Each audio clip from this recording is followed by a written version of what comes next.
waxaan nabigu tilmaamaya boqor baa jiray boqoradii hore ka mid ah quraanku inta badan ama nusuustu inta badan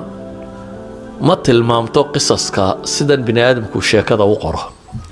bini aadamku wuxuu ihtimaam siiyaa qofka magaciisa waqtigu meeshuu ahaa goortay qisadu dhacday magaaladii ay ka dhacday waxaasi muhiimka maaha quraanka iyo sunnadu markay inta badan ka waramayaan waxay ka waramaan qisadu namuda tusaalaha ay tahay meesha tusaalaheedu ku jiro ayan kan qofkii ay ku dhacday qof magacu doonaha yeesho magaalada ay doonto haato waqtigu doona dhacdadan inay sidaa u dhacda qiimo samaynaysa ama afraadii samaysay wax badan lagama waramayo xuna walay dadkii idinka horeeyay boqor baa ka mid ahaa boqorkaasi wuxuu lahaa sixiroolihiisii baa gaboobay dabeetana wuxuu yidhi waan gaboobo waxaa laga yaabaa inaad jashaydii dhowdahaye waxaad ii keentaan wiil yar oo fahima yacni hore wuxu fahmaya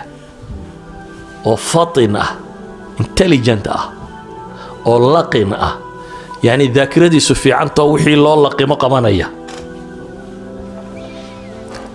saddex eray baa meeshan ku jira boqor saaxir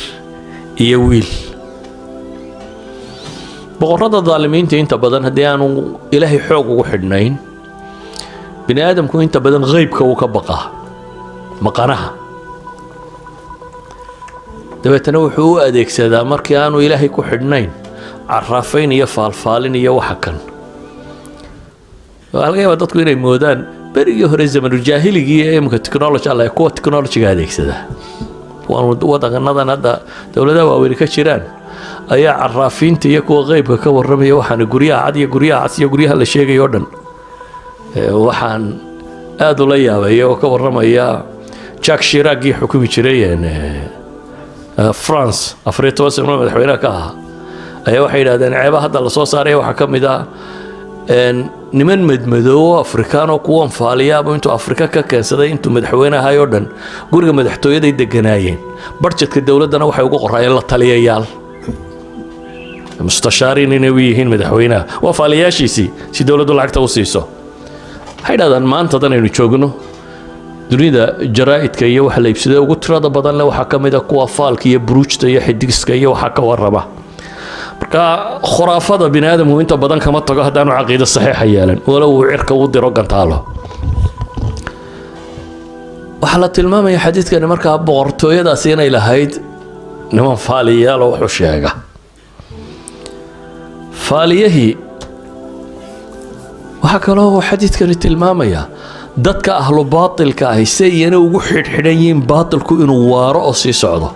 kani waa sixiroole baatil wada da'diisiina way gaadho uu dhimanayaa laakiin wuxuu rabaa sixirkan iyo farsamadan inay sii socoto saa daraaddeed buu wuxuu leeyahay halay doono wiil yaroo caqli badan oo fahmo badan oo waxqabasho badan oo waxaan loo diro aanay laabaynin halay raadiya buu leeyahay wuxuu rabaa in mabaadi'diisu faafto idan dunidan aynu ku nool lahay aadanaha jooga loolan uma ku jira mid khayr faafinaya mid shar faafinaya wax cidla iska fadhiya waa yaryihiin cid waliba wixii ay rumaysan tahay daweydka imka dunidan arkaa qaanuunadu kolba qolada codkoodu soo batay siyaasiyiintu ay ka shakiyaan unbuu systemka waxbarasho iyo qaanuunada iyo waxa kane uu weecda imka LGBT iyo kuwa kan iyo waxaan maxaa ka dhigay in dawladuhu ka dambeeyaan caynkan waa dadka batay dadka waxaan raadinayaa batay cod bay leeyihiin dawladuhu iyo siyaasiyiintu ay ka cabsanayaan oo ay rabaan inay helaan kuwa xuquuqdooda in la siiyo qaanuunka la mariyo kan la mariyo idan bini aadamka dunida ku nool loolankaasi ku jira cid waliba waxay aaminsantahay waxay rabtaa inay meel mariso hore u socdo ninkan sixirooli wuxuu leeyahay markaa wiil yaroo fahmadiisu fiican tahay waxqabadiisuna daakiradiisuna wixii loo laqimana xejinaya ii doona waxaa muuqata in wiilkii la raadiyo la soo helay dabeetana sixirooli baa loo geeyay inuu sixirka baro wiilkii dariskiisii sidii u soo qaadanaya sixiroole ugu tegayay ayuu meel dhexe wuxuu ku arkay wadaad sawmaca ku jira monk wadaadadan intay bulshada iskaga tagaan raahibiinta noqdo iska cibaadaysta nin wadaado sawmaca ku jiro arkay ninkii baa la fadhiistay ninkii baa wuxuu sheegay diin xaqa iyo tawxiid iyo buuga warrama ninkii dhalinyarada tawxiidkani uu la fiicnaaday iyo ninkani wuxuu ka warramayo xagana dee daris iyo iskuul buu ku jiraa looga baahan yahay inuu si fiican u barto wuxuu sameeyey markuu gurigooda ka yimaadee uu ku sii socdo sixirroolaha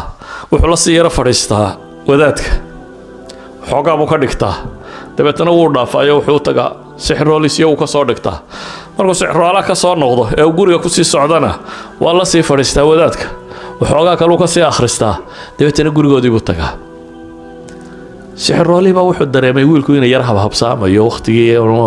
dabeetana waa maagay oo inankii waa la dilay reerka laftiisa waxay dareemeen inuu yar habsaamayo wadaadkiiba ku yidhi niyo waxaad rabtaan inaan waxaan dhegaystana waan doonayay dee sixirkii iyo gurigii labadiibana dhib baa ka jirta waa lay tumayaa wuxuu wadaadku ku yidhi sababtay doonaan wadaadadu markay sharxayaan ha u sharxaane markaad sixirroolaha u tagtana waxaad tidhahdaa war guriga ku habsaamay reerkaa yara habsaamiyey markaad guriga ku socotana qolada guriga waxaad ku tidhahdaa deriskii baa nala yara dheeraado sixirroolihii ayaan maanta ku habsaamay wiilkii farsamadiisii buu samaystay dabeetana arrinkiisii buu iska watay wiilkani waa ghulaam af carabiga ghulaamka waxaa la yidhaahdaa qofka xaddu tamyiiskana dhaafay buluuqana aan gaadhin yacni 7 jirna waa ka wenyay 15 jir meelahana ma gaadhin yacni waa teenager 13 12 10 somewhat like that weeyaan wiilku durustiisii buu iska qaataa xaggana xaq baa loo dhigaa xaggan kalena baatilkaa loo dhigaa akhiiran wiilkiioo wixii uu baranayay baranaya ayaa magaaladii bahal baa ku soo baxay xadiiska qaarkood libaax bay ku sheegayaan dabeetana dadka cabsi geliyey wiilkii baa wuxuu yidhi haddaan kala ogaanayaa labadan madraso tawarkeedu sax yahay dabeetana intuu dhagax qaatay buu wuxuu yidhi ilaahay waxaan ku weydiisanayaa haddii wadaadkaasi waxa uu dhigayaa ay ka khayr badan yihiin oo agtaada lagaga jecel yahay ninkaa kale sixirrooli wuxuu sheegayo ilaa uu dhagaxayga yar ku dil daabadaas buu yidhi ilaahay buu u baryey dabeetana bahalkii buu dhagaxii ku dhuftay ilaahay waa ku dilay waa dhintay wadaadkii buu yimi oo arrinkii buu sheegay inta magaaladii waxa bajiyey bahal dabeetana saasaan yeelo ilaahay baan bariyey oo dhagaxaasaan ku dhufto waa dhintay wadaadkii inankii uu tashjiicay wuxuu yidhi waryaa maanta adaa iga fadli badan waxaanan filayaa in lagu itixaami doono ibtilaa inuu soo gaadhi doono ibtilaagaasi maalinta kuu yimaado niyow hay sheegin waxay idhahdaan wadaadkani laba qadiyadood buu inanka u sheegay markan mid uu tashjiiciyey qofka bini aadamkii markuu wax qabto ee wax saxa uu waliba qabto in loogu mahadnaqo lagu tashjiiciyaaba fiican qofka la qiro inuu waxa ka sameeyey taas Soomaaliya tiraahdo laa shukra cala alwaajib sax maaha waxa saxa qofku hadduu wax wanaagsan qabtay in la dhiirigeliyo waxa saxa macallinku inuu isku dayo ardaygiisu inuu isaga dhaafi karo ka kori karo oo ku farxo inaad weligaa dadka luqunjibaadh ku haysato tiraahdo cidina iyo aniga soo gaadhina meeliina hoose marmara waana reerka u wadaadee idinku maaha sax sida saxda ah waxa weeyaan inaad ku faraxdo dadku inuu mustaqbal yeesho intaad adigu garanaysay in ka badan hadday gartaan inaad ku amaado bulshaduna saasay ku horumartaa marka ay hore u socotee dadka hore loo wado idan wadaadkani mar inankii wuu dhiirigeliyey mar kale bay yidhaahdaan tawaaduc buu muujiyey oo ah qof isla weyni ka muuqatay waxaan aanunba wax garanaya intiina kale waxba ogtiin yaana idinka weyno intaa ku soo dhex jiray ma taagna bay leeyihiin tawaaduc buu muujiyey waa inaan yar ninkuu leeyahay maanta adayga mar saddexaad bay yidhahdeen wuxuu muujiyey dadka asxaabul xaqa ahi in dunida tan imtixaan ay ku maraan yacni dunidu ma aha daartii abaalmarinta daarta saxda ee abaalmarintahay waa xaggee waa aakhiro dunida tani waa daaru libtilaa'i walimtixaan markaad imtixaan nooca ka baxdo waa mid nooc kale unbaad gelaysa saad imtixaanadaa u wado maalin mid dhaqaale, maalin mid caafimaad, maalin mid waxbarasho, maalin mid shaqo, maalin mid guur, maalin mid carruur. saaduun maalin walba problem u xallilaysa, problem u wado ay naftu kaaga baxaysaa. adduunku markaa waa imtixaan gebigiiba. nataa'ijta rasmigaana waxaa la helaa marka aakhiro la tago. wiilkii ilaahay buu si dhaba ugu xidhma. tawxiidkii iyo caqiidadii fiicnayda loo dhigay waa biyo dhigeen. sixirkii iyo wixii waa biyo dhigi waayeen markay tani biyo dhigtay. kadib wuxuu noqday nin dadka ilaahay u barya oo ilaahay ducadiisa aqbalo. qaar baa u yimaada indhala, ilaahay buu u baryaa, ilaahay baa indhaa u bixiya. qaar baa u yimaada xanuunno kala qaba, ilaahay buu u baryaa, ilaahay baa caafimaadiya. magaaladii waa isu tilmaamtay. wiilkaa yidhi hadduu kuu duceeyo ilaahay ducadiisa waa kuu aqbalaya. iyadoo arrinku halkaa marayo ayaa boqorka nimankii xaashiyadiisa ahaa, dadkii ku wareegsanaaye la joogay mid ka mid ah ayaa indhabeelay. wuxuu maqlay wiil yaroo dadka markuu u duceeyo indhuhu ay baxayaan. dabeetana xoolo badan buu soo qaaday. wiilkii buu yimi wuxuu ihi waxaasoo xoolaa baan kuu sidaa haddaad labada indhood ii bixiso ay ii fiicnaadaan. wiilkii wuxuu ku yidhi dhegayso, anigu indhaha ma bixiya buu yidhi, ee dadku hadday ilaahay rumeeyaan baan ilaahay u baryaa. ee adigu ilaahay rumee, ilaahay inuu rabbiga iyo caqiid. ninkani waa wiilkan ha yaraado, waa daaciya, diin dadka u sheegaya. ilaahay rumeeyo aamin buu yidhi. markaad qof dhab oo ahlu tawxiid noqoto, aniguna ilaahay baan kuu baryaa in ilaahay indhahaaga kuu soo celiyo. ninkii sidii buu yeelay. ilaahay buu rumeeyo, waa qumanaad. wiilkiina ilaahay buu u baryey. dabeetana labadii indhood baa ilaahay baa dib ugu soo celiyey. wuxuu ku noqday gurigii boqortooyada. dib markuu ugu noqday wuxuu u yimi. boqorkii baa yidhi waar indhaha ayaa kuu bixiyey. boqorkani wuxuu sugayaa, dee isagaa dadka rabbi u sheegan jiray. markaasuu yidhi rabbigay baa ii bixiyey. awalaka rabbun hayri buu yidhi, oo macidaan aniga ahayn ba ku rabbiya, mid kalaabaad rumaysan tahay. rabbii wa rabbuka allah buu yidhi, aniga rabbiga iyo adigaba ilaahay baa inoo wada rabbiya. hooy dowladdii mashkilad cusub baa ku soo baxday. wuxuu yidhi ninkan ha la ciqaabo. waa la toorjargareeyey. dabeetana wiilkii buu sheegay. wiilkii baa loo yeedhay. wiilkii wuxuu ku yidhi ma wixii aan ku baray ma waxay gaadhay maanta inaad dadka indhaha ugu bixiso halkii sixirka aan ku baray? waran sixirna indha kuma bixin buu yidhi, dadkan ilaahay baan u baryey, rabbigood baan u baryey. awalaka rabbun hayri, oo adiguna ma rabbi aan aniga ahayn baad leedahay buu yidhi wiilkaaga kale. wuxuu yidhi ilaahay baa noo rabbiya.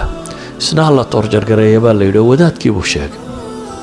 waxaa la yidhi sartu meesha ka qurantayba waa ninkan waddanka ninka fidmeeyey ee balada dhigay, waa wadaadkan sawmacadash ku jira. wadaadkan waxaa la weydiiyey ma ka noqonaysaa waxaanaad rumaysantay mise waa lagu dilaa? wadaadku wuxuu yidhi ka noqon maayo, hala dilay baa la yidhi. god baa loo qoday, miinshaar hagso ayaa halka laga saaray. dabeetana labaa loo kala jeexay, waa laga takhallus. ninkii baa la keenay, isna odayga indhaa loo fiiqay. waxaa la yidhi haye ka noqonaysa adigu? may buu yidhi, caqiidadu hadday degto arag. ninkan shalayta gaalka ahaa ee halkan joogay ee maanta iimaan helay wuxuu diidan yahay walow la dilo inaanu iimaankiisa ka noqonaynin. dabeetana may buu yidhi. isna waxaa la yidhi hala miishaareeyo. isna halkaa laga miishaareeyey, labaa loo kala jaray. wiilkii bay soo gaadhay. wiilka dee sixirkiina isaga haya, uu boqorku sugayay oo ninkii wax la barayay. mushkiladan kalena isagaa geystay. dabeetana wuxuu intuu niman ku daraybu wuxuu yidhi qaada, waxaa geysaan buurta gebigeeda saara. biqi doonaa markuu arko godkeeda. waxaad tidhahdaan ama halkaasaa lagaa tuurayaa ama ka noqo waxa kanaad wado. way kaxeeyeen, halkii bay geeyeen. markii dacalkii la saaray ayuu ilaahay baryey. kan ilaahay buu ku kalsoon yahay. ilaahay ou sharkooda adigu igaga fillow buu yidhi. buurtii baa gilgilantay. nimankii baa ilaahay ka daadiyay askarta ahaa. isagii baa badbaaday, soo noqday. iskamuu tegin wiilkan iyo mays odhan gaalkii ilaahay baa kaa badbaadiya baxso. ninkani waa nin diin xambaarsan oo raba bulshada tan inuu bedelo. boqorkiiba ku soo noqday. ay kan buu yidhi boqorkii wuxuu yidhi maya ciidankaa kugu daray ilaahay baa ku fillaaday buu yidhi ciidankan u diyaariyo wuxuu yidhi doontaa qaata wiilkanna saara badweynta geeya waxaad tidhahdaa ma ka noqonaysaa hadduu diido badda bartankeeda dhiga buu ku yidhi waa la kaxeeyey baddii baa la geeyey ma ka noqonaysaa baa la yidhi ilaahay oo adigu sharkooda igaga fillow buu kuwiina ku ducaystay doontii baa qallibantay nimankii waa dhinteen isagiina ilaahay waa soo badbaadiyey waa soo noqday boqorkii buu u yimi haddana waar meeye buu yidhi raggaan kugu daray ilaahay baa ku fillaaday buu yidhi kuwaana boqoroo ma rabtaa buu yidhi inaad i disho haa buu yidhi sidaad ii dili kari lahayd baan kuu sheegayaa buu yidhi dadkao dhan isugu yeedh magaalada degan dabeetana meel markaad isugu weedho aniga tiirka igu xidh kadib qaanso qaado jucbadaydaa leebabka ku jira arooskii uu halkuu sitay xabad kala soo baxa gantaalkaa yar ama leebkaa kala soo baxa dabeetana markaad qaansada saarta leebka waxaad tidhaahdaa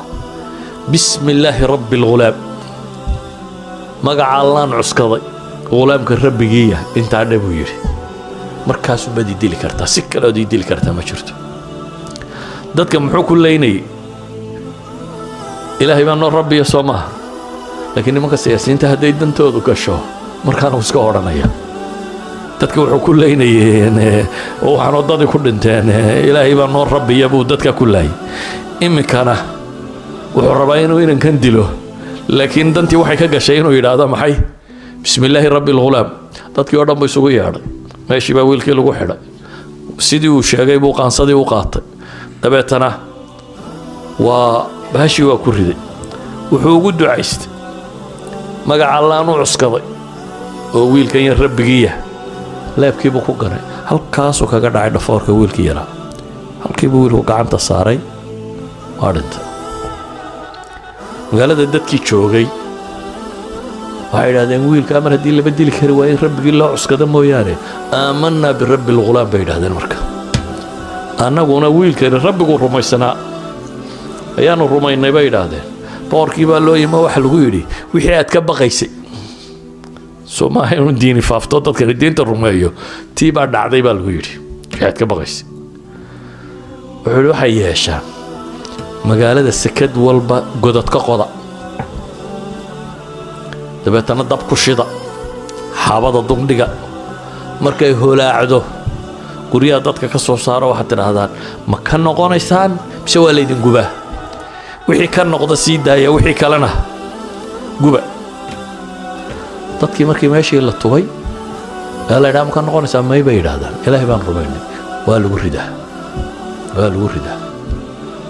akhiiran waxaa soo gaadhay qof dumar ah oo ilmo yar naaska jaqsiisanaysa markii ay meeshii timi bay waxoogaa dib isu yara geejisa ilaahay wuxuu ka hadlayay ilmaheedii yaraa waa saddexdii ghulaame uu nebigu lahaa iyagoo dharabta saaran bay hadleen nebi ciise ka mid ah wiilkan yar baa ka mid ah jurayj wiilkii looga hadlaya ka mid ah waxay ilmihii yaraa baa ilaahay ka hadliyey dabeetana wuxuu ku yidhi maxay yaa ummaah isbiri fa innaki cala alxaq hooyoy sabir xaq baad ku sugantay buu leeyahy kii naaska nuugay hooyoy sabir xaq baad ku sugan tahay kadib ayaa islaantiina la gubay qisadu wax ka dambeeya laynooma sheegin waa intaa